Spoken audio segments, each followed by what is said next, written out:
अहमद वैस साहब, आपके पास क्या हिकमत अमली है 24 के लिए?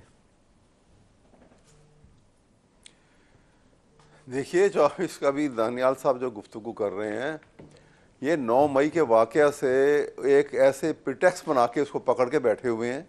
और सारे नून लीग वाले जो अहले हुकूमत हैं इस वक्त, जबकि 8 फरवरी के इलेक्शन में पाकिस्तान के अवाम ने तमाम बंदिशों के बावजूद इमरान खान को वोट दे के 9 मई के वाक़या को दफन कर दिया कि ये झूठा वाक़या, और झूठा ना होता तो 1.5 साल में ट्रायल शुरू हो गया होता।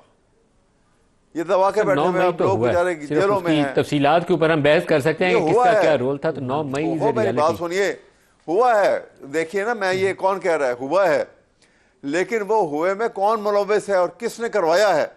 इंक्वायरी तो ये करवाई जाती है, वो इंक्वायरी नहीं होने दे रही है।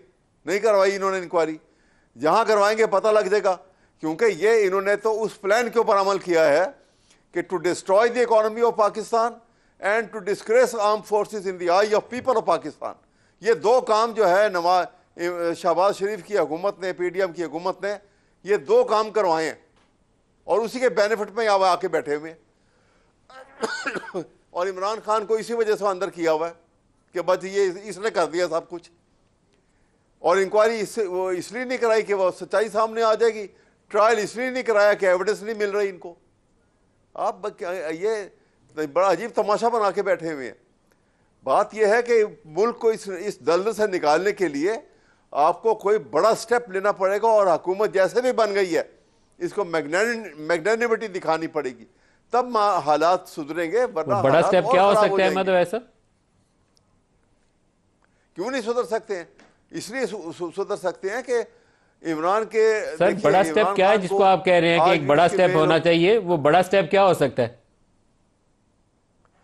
बड़ा स्टेप ये हो सकता है कि ये TOR बनाएं, और TOR बना के ये उसका बताएं कि ये आपके मुतालबात थे, ये TOR है, आए हम बात करते हैं। देखिए फिर बात होती कि नहीं होती।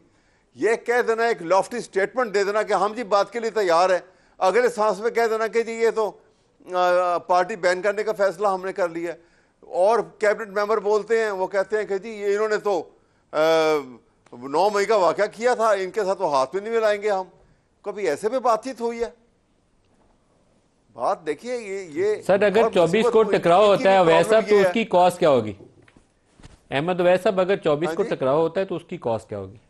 अगर 24 को टकराव होता है तो उसकी कीमत क्या होगी? होगा तो वो तो जेन्युइन है, इसलिए कि वो तो हक में जाने में टकराव करने वाले, क्योंकि उनको तो जीते हुओं को आपने बाहर उठा के बिठाया हुआ है, और हारे हुओं को आपने झूठा मैंडेट के ऊपर ओथ देकर आपने पार्लियामेंट के अंदर बिठाया हुआ है। इसलिए वो तो हक में जाने में, जिसके घर लुट जाएगा, जिसे घर से आप बाहर निकाल दे वो किसी को, वो शोर हंगामा भी करेगा, एहतजाज भी करेगा, और हर किस्म के कोशिश करेगा कि मैं अपने घर में वापस आऊं।